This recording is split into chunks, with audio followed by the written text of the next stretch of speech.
the Prime Minister, Nawaz Sharif, said that Pakistan would no longer differentiate between good Taliban, i.e. those who fight for Pakistan's interests abroad, and bad Taliban, those attacking Pakistan at home. Isn't that basically an admission that that's what had been happening in the past, including during your time in office, that you guys backed the bad Taliban as well as the so-called good Taliban? I think Prime Minister Nawaz Sharif was slumbering away for the last 5 years before he came into power, because clearly that is the distinctive feature of the policy that we were trying to run. And it is something which was recognized within the military quarters also. Was Hillary Clinton, the US Secretary of State, your counterpart at the time, was she slumbering as well in 2011 when she told you to your face that she had evidence that there had been, quote, communication between the Haqqani network, that brutal fighting group in Afghanistan, and elements within the Pakistan government prior to the attack by the Haqqani network on the US Embassy and NATO headquarters in Kabul in September of 2011? How many times as Foreign Minister did you have to listen to allies of yours basically accuse you to your face that you're a state sponsor of terrorism? Well, much too many times. I had to listen to that more. And did you tell them they were all slumbering? No, I did not tell them they were all slumbering. There were certain things which had waves of truth in them. I will tell you one thing. Pakistan did not have the ability, Mehdi, to be able to take on every terror network within the region all at the same time. No, I think no one's asking you to get to fight all of them, but you didn't have to sponsor and fund them as well. And as far as sponsoring and funding them was concerned, clearly that I would like to believe that under our watch, that was not the policy direction at all. So when the chairman of the Joint US Chiefs of Staff, Admiral Mike Mullen, told the Senate in September 2011 that extremist organizations serving as proxies of the government of Pakistan are attacking Afghan troops and civilians and US soldiers, the Haqqani network is a veritable arm of the ISI. Was he slumbering too? No, he was misguided, okay? On drone strikes, what is your view of US drone strikes on Pakistani soil against Pakistani militants and Pakistani civilians? Are you a supporter?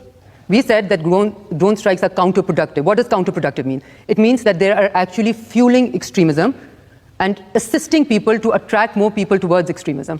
We said that they were against Pakistan's territorial integrity. We is who? The Pakistani government? The Pakistani government. So why, thanks to a US State Department cable, do we hear the Pakistani Prime Minister, Yusuf Raza Gilani, your then boss, saying in private, I don't care if they, the Americans, do drone strikes, as long as they get the right people. We'll protest in the National Assembly and then we'll ignore it. How cynical, how two-faced was your government protesting in public against drone strikes, but backing it in private? But guess what, Mehdi? I was the foreign minister. The Prime Minister never said this in the room when I was in the room. What does that say to you about your status within the government? No, I was pretty much in every important meeting. So apart from the one where he said, I like drone strikes. I was foreign minister from 2011.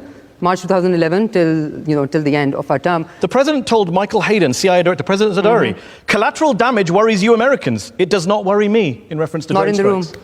Not in the room. You weren't in the room. So Zardari, Gilani, they take all these decisions, but they don't tell you, what I'm saying is that I refuse to believe and you go out into public to say drones are bad while they're in the back going, what I'm saying is that it is...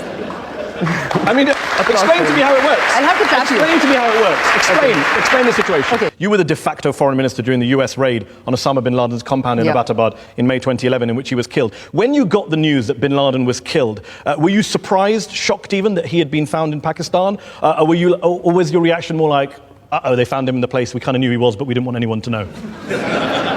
Which one was it? What was your reaction on the morning? It was completely, I think shocked would be underselling it also. I mean, we went still.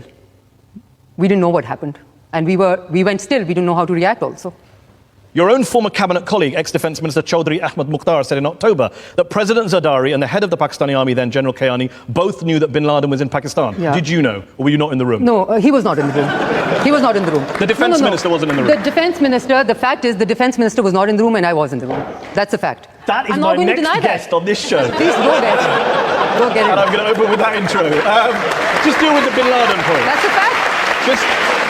Just deal with the bin Laden point. So you are saying nobody in the government had a clue about bin Laden being in Pakistan, even though he was in a military town, in a purpose-built compound down the road from a military academy, and the military had no clue he was there. Seriously. Either all of them had to be fantastic actors who must get a job in Hollywood or at least Bollywood, because they all made a great pretense of being still and shocked, like I explained to you, and not knowing how to react.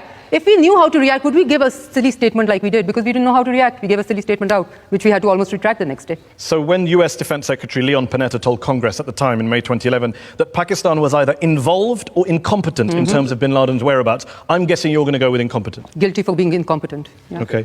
Guilty for being incompetent. Okay.